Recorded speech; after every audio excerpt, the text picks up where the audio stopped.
ఏపీలో సంచలనం సృష్టించినటువంటి మద్యం కుంభకోణంలో వాసుదేవరెడ్డి, సత్యప్రసాద్ వీరిద్దరూ అప్రూవర్గా మారారని, అసలు ఏం జరిగింది అనేటువంటి సంచలనమైనటువంటి విషయాలను వారు బయటపెట్టారని, తద్వారా బిగ్ బాస్ అతి త్వరలోనే అరెస్ట్ అవ్వడం ఖాయం అనేటువంటి వార్తలు వస్తున్న నేపథ్యంలో నిజంగా వాసుదేవరెడ్డి, సత్యప్రసాద్ అప్రూవర్గా మారారా? అప్రూవర్గా మారితే వారు ఎటువంటి విషయాలను వెలుగులోకి తీసుకొచ్చారని దాని మీద మనం పూర్తి స్థాయిలో విశ్లేషణ చేసుకుందాం. ప్రస్తుతం మనతో పాటు ఉన్నారు జనసేన పార్టీ రాష్ట్ర అధికార ప్రతినిధి కుసంపూడి శ్రీనివాస్ గారు. సార్తో మాట్లాడదాం.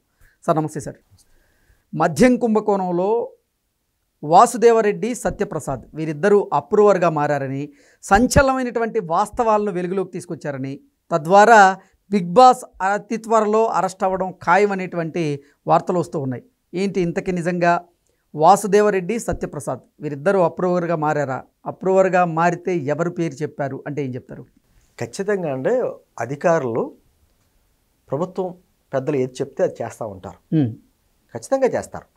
కానీ ఆ చేసే పని భవిష్యత్తులో తన మెడకు చుట్టుకుంటుందనే స్పృహ ఉంటే తప్పుకుంటారు. సార్ ఇది కరెక్ట్ కాదు, ఇలా చేస్తే భవిష్యత్తులో మనకి ఇబ్బందులు వస్తాయి, ఇది కరెక్ట్ కాదు అని చెప్పేటువంటి నాయకులు, ఆఫీసర్స్ కూడా ఉన్నారు. అయితే కేవలం వాళ్ళ మీద భయంతోటో, లేకపోతే వాళ్ళు ఇచ్చేటువంటి లబ్ధి చేకూరులో ఆశపడో, లేకపోతే వేరే ఆశలు పడో, మొత్తానికి ఏమవుతుందంటే ప్రభుత్వం ఏది చెప్తే ఆ విధంగా చేసేటువంటి పాలసీ చేసేటువంటి వ్యక్తులు చాలామంది ఉన్నారు. అటువంటి వ్యక్తులు చాలామంది గతంలో కూడా మేము పైన చెప్పమంటే సంతకం పెట్టాం, ఇలా పెట్టామని ఎంతోమంది ఆఫీసర్స్ జైలుకి వెళ్ళడం మనకు తెలుసు. మనకి ఐఏఎస్ శ్రీలక్ష్మి గారి ఉదంతమే పెద్ద ఉదాహరణ మనకి. నేను అంటుంది ఆ విధంగానే 2019లో అధికారికి వచ్చిన తర్వాత జగన్మోహన్ రెడ్డి గారి ప్రభుత్వం మేము మద్యపాన నిషేధం చేస్తామని చెప్పినటువంటి వ్యక్తులు ఆ మద్యంతో ఏ విధంగా వ్యాపారం చేశారు అన్నది ఇప్పుడు మద్యం కుంభకోణంలో మనకు తెలిసింది. ఎక్కడికెక్కడో దాంతో సంబంధించినటువంటి ఏమంటారో బంగారంలో పెట్టుబడులు పెట్టారు, లేకపోతే రియల్ ఎస్టేట్లో పెట్టారు, సినిమా పెట్టుబడి పెట్టారు, ఏకంగా ఆఫ్రికా ఖండంలో చేశారు, రకరకాల, ఒకటి కాదు దుబాయ్ కేంద్రంగా చేశారు, ఒకటి కాదు అన్ని రకాలుగా పెద్ద పెద్ద సినిమా వస్తుంది ఇది. అటువంటి క్రమంలో అప్పుడు వాసుదేవరెడ్డి గారు లేకపోతే సత్యప్రసాద్ గారు వీళ్ళ ద్వారా లెక్కర పాలసీ క్రియేట్ చేసింది వైఎస్ఆర్ కాంగ్రెస్ ప్రభుత్వం. వాసుదేవరెడ్డి గారు యాక్చువల్గా అంటే డిస్టిలరీస్ వేరు, బ్రావరేజెస్ వేరు, రెండు కార్పొరేషన్ చైర్మన్లు ఉంటారు, ఐఏఎస్లు ఉంటారు. రెండింటికి కలిపి వాసుదేవరెడ్డిని ఒక్కడనే పెట్టారు. ఒకటి అతని ద్వారా పాలసీ కుదిర్చారు.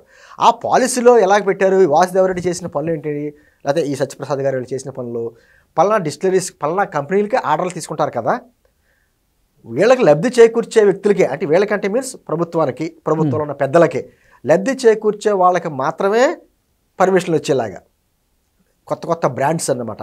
పాత బ్రాండ్లు ఎవరైతే ఉన్నారో, ఎప్పటి నుంచి ఉన్నారో వాళ్ళకి మాత్రం వాళ్ళు ఏమైనా సరైన లబ్ధి చేకూర్చకపోతే వాళ్ళకి అవకాశం లేకుండాను కొత్త కొత్త కంపెనీలన్నిటికీ అవకాశాలు ఇవ్వడం.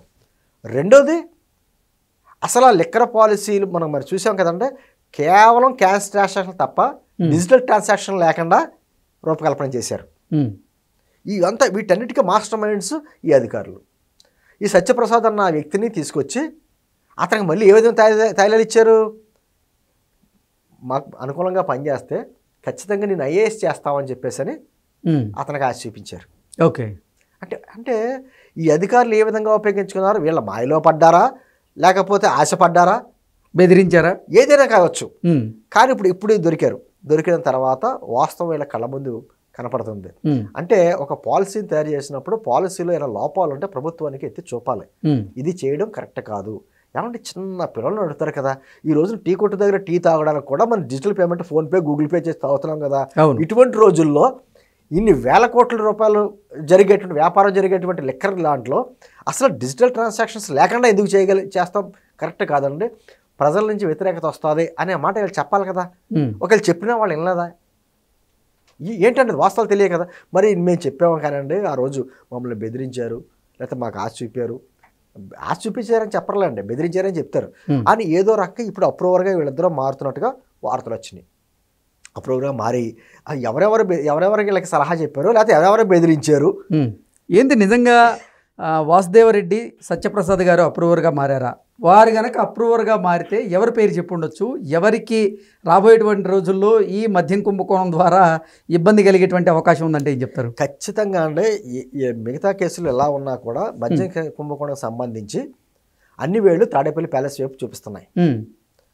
అందరూ కూడా వీళ్ళ వ్యక్తులు ఇప్పటివరకు అరెస్ట్ అయిన వ్యక్తులు అందరూ కూడా ఏ కేసుకి అరెస్ట్ అయినా కూడా కృష్ణ గారు మా పైవాళ్ళు చెప్తే చేసాం ఇటువంటి మాటలే.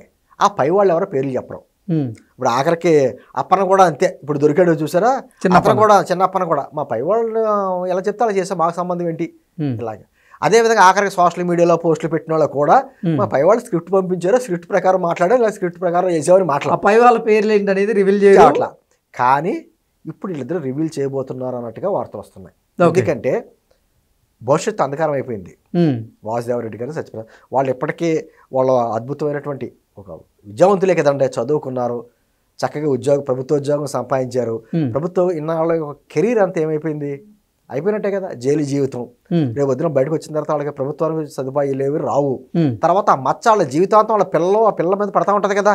ఇవన్నీ ఆలోచించి వాళ్ళ మార్పు వచ్చింది అనుకోండి. ఎందుకు ఎదవ జీవితం ఎన్నాళ్ళ బట్టి బతికాం, ఒక మంచి చదువుకున్నా, మంచి ఉద్యోగం వచ్చింది, కానీ ఈ జగన్మోహన్ రెడ్డికి అనుకో ఈ బ్యాచ్ వలన మా జీవితం చెరగని మచ్చపడింది మాకు అనుకున్నటువంటి ఒక స్పృహ వచ్చింది అనుకోండి, వాస్తవాలు చెప్పేస్తారు. ఎవరెవరు చెప్పారో. ఈ మధ్యకాలంలో పరకామణి చోరీ కేసు వ్యవహారంలో సాక్షిగా ఉన్న ఆయనకి ఏమైందనేది మనందరం చూసాం.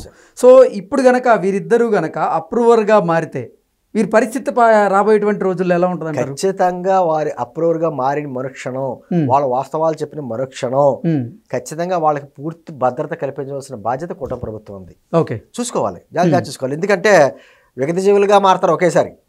చెప్పలేము ఎంతమంది చూడలేదండి. ఆ వివేకానంద రెడ్డి గారి హత్య కేసు కానించి, పరిటాల రవి గారి హత్య కేసు కానించి, లేకపోతే ఈ పరకామణి కేసులు కానించి ఎంతమంది ఆ సాక్షులందరూ ఏమైపోయారో మనం చూసాం కదా. ఆ విధంగా ఒకవేళ అప్రూవర్గా మారితే మాత్రం వాళ్ళ భద్రత విషయం ప్రభుత్వం చూసుకోవాలని చూసుకుంటుంది కూడా. ఎందుకంటే పూర్తి స్థాయి వాళ్ళ దగ్గర సమాచారం తీసుకున్న తర్వాత నేను అనుకోవడం ఖచ్చితంగా ఆ బిగ్ బాస్ నుంచి థ్రెట్ ఉండేటువంటి అవకాశం అయితే ఉంటుంది. ఖచ్చితంగా ఉంటుంది. వాళ్ళకి ఉన్నదే అదే కదండి, ఏదో రకంగా సాక్షుల్ని గొంతు నొక్కాలి అనేటువంటి విధానం వాళ్ళ విధానం అది. కాబట్టి సొంత వ్యక్తుల్ని, దగ్గర వ్యక్తుల్ని, బంధువుల్ని రూపుమాపిన వ్యక్తులు కాబట్టి ఖచ్చితంగా వాళ్ళకి ఆ విషయం ఉంటుంది. కాబట్టి భద్రత అయితే ఖచ్చితంగా ఇవ్వాలి. నాకు వంట వాళ్ళు జైల్లో ఉండడం బెస్ట్ అనిపిస్తుంది ఒక్కోసారి. ఆ జైల్లో కూడా చాలా జాగ్రత్తగా చూడాలి. ఏమో పరిటాల రవి గారి హత్య కేసులో లోపల ఉన్న వాళ్ళు లోపల చంపేశారు. అటువంటిది కాకుండా వాళ్ళు పూర్తి భద్రత కల్పించి అప్రూవర్గా మారి వాస్తవాలు బయటికి చెప్పి ఎవరైతే ఉన్నారో కింగ్ పిన్లు, ఆ కింగ్ పిన్ తలుపు కొట్టేటువంటి విధానం కూడా రావాలి. ప్రజాస్వామ్యం అండి, అంత ప్రజాధనం కదా. ఎంతోమంది ఆరోగ్యాలు నాశనం చేసినటువంటి ఆ మద్యం విధానం వలన ఎంతోమంది ఆరోగ్యాలు కోల్పోయారు. ఎప్పటికైనా అంతమంది ప్రాణాలు హరించిన వ్యక్తి ఎవరో ఆ వ్యక్తి తలుపు ఖచ్చితంగా కొడతారని మనం ఆశిద్దాం. Okay sir, thank you so much.